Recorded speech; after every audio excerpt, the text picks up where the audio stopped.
حضرت خباب رضی اللہ تعالیٰ عنہ کہتے ہیں میں نے عاص بن وائل کے ہم مزدوری کی اور بڑی مشقت کی، میں نے بڑی شاندار کر کے میں نے کام کیا دیانتداری سے۔ وہ کافر تھا، میں مسلمان تھا۔ آپ فرماتے ہیں میرے دل میں شوق تھا کہ پیسے ملیں گے تو یہ میں خرچ کروں گا اور فلاں فلاں فلاں فلاں جگہ میں نے پیسے لگانے۔ بچوں کو بھی بتایا ہوتا ہے آدمی نے کہ پیسے آتے ہیں تو تمہیں فلاں فلاں چیز بھی لے کر کے دوں گا۔ اب مجھے بتلائیے کہ اگر اس دن پیسے نہ ملیں یا کسی وجہ سے ڈوب جائیں تو کتنی اذیت کا اور کرب کا مسئلہ ہوتا ہے۔ فرماتے ہیں جب میں نے مزدوری کر لی، کام مکمل کر لیا اور میں اس کے گھر گیا، میں نے کہا تیرا کام مکمل ہو گیا؟ اس نے کہا میں نے دیکھ لیا۔ تو میں نے کہا میرے پیسے دے دو۔ یہ دیکھو یہ وہ ایمان ہے جس کے بارے میں رب نے کہا وَإِذَا قِيلَ لَهُمْ آمِنُوا كَمَا آمَنَ النَّاسُ، اس طرح کا ایمان لاؤ۔ حضرت خباب کہتے ہیں میں نے کہا پیسے؟ کہتے ہیں بڑا آدمی تھا نا، نواب تھا، سیٹھ تھا، چودھری تھا، پاورفل تھا، تو کرسی پر بیٹھ کر ہنسنے لگا، کہنے لگا پیسے تو مل سکتے ہیں پر تھوڑا سا مسئلہ ہے۔ وہ کیا؟ معاذ اللہ ثم معاذ اللہ نقل کفر نہ باشد۔ کہنے لگا اگر آپ کلمہ پڑھنا چھوڑ دیں تو پیسے دوں گا، ورنہ یہ پیسے نہیں ملیں گے۔ ہم یہ کہہ تو دیتے ہیں کہ صحابہ نے سب کچھ لٹایا، لیکن ذرا اپنے پر اور میرے اوپر اس بات کو لاگو کیجیے گا کہ آپ نے محنت کی ہو، کمر دکھتی ہو، ہاتھوں میں چھالے ہوں، اور پھر وہ رقم جس کی بڑی ضرورت ہو وہ روک دی جائے تو یہ دعوے کرنا، نعرے لگانا کام تو آسان ہے، لیکن اس جگہ اپنے آپ کو کھڑا کریں۔ وہ رقم تو تب ملے گی، تم تو کلمہ پڑھتے ہو، تمہیں کیسے دے دیں؟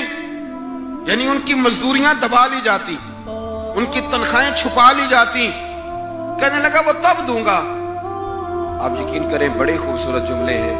حضرت خباب رضی اللہ تعالیٰ عنہ فرمانے لگے اس نے بڑے اعتماد سے بات کی کہ نہیں دوں گا۔ اس کا خیال تھا کہ یہ لڑکھڑائے گا، یہ پچھتائے گا۔ کہتے میں نے بھی رومال اٹھایا اور کندھے پہ رکھا۔ میں نے اسے کہا یار تو نے میرے ایمان کی بڑی تھوڑی قیمت لگائی ہے، تیرا یہ خیال ہے کہ میں اتنے سے پیسوں پہ لڑکھڑا جاؤں گا؟ حضرت خباب فرماتے ہیں مجھے اللہ کی عزت کی قسم وہ میرے سارے پیسے دبا گیا، نہ میرے دل میں ذرا سی رنجش آئی، نہ میرے چہرے پہ ذرا سا بال آیا، پیشانی پہ بال بھی نہیں آیا۔ اور فرماتے ہیں کہ مجھے نہ مزہ آنے لگا، مجھے لطف آنے لگا، مجھے ذائقہ ملنے لگا۔ میں نے کہا اوہو، میں تو بچوں کے لیے مزدوری کر رہا تھا، مجھے کیا پتا تھا کہ میری یہ مزدوری بھی مدینے والے کی غلامی میں لکھی جا رہی ہے۔ تو بچوں کے لیے مزدوری کر رہا تھا، مجھے کیا خبر ہو کہ وہاں لکھی جا رہی ہے۔ حضرت سعد بن ابی وقاص کہتے ہیں میرا اپنی اماں سے بڑا پیار تھا اور زمانہ جانتا تھا کہ بڑا پیار ہے۔ میں نے کلمہ پڑھ لیا، میری اماں نے بھوک ہڑتال کر دی۔ اس نے کہا کہ جب تک آپ کلمہ نہیں چھوڑیں گے معاذ اللہ میں روٹی نہیں کھاؤں گی۔ تھوڑی سی آبادی تھی، برادری میں رہتا تھا، بڑا سا گھر تھا، زمانہ جانتا تھا۔ فرماتے ہیں ہر چوک میں میری باتیں ہونے لگی۔ تیسرا دن ہو گیا، اماں نے روٹی نہیں کھائی۔ آپ اندازہ کر لیں کہ شام کو افطار کے وقت کیا حالت ہوتی ہے آدمی کی، کھانا نہ ملے تو۔ اور تیسرا دن ہو گیا اور بوڑھی اماں، ہر چوک میں بات ہو رہی، اور سعد کی اماں، اور میری ماں کو بھی پتا تھا کہ میں جہاں چاہوں گی مجھ سے محبت کرتا ہے یا وہاں آئے گا۔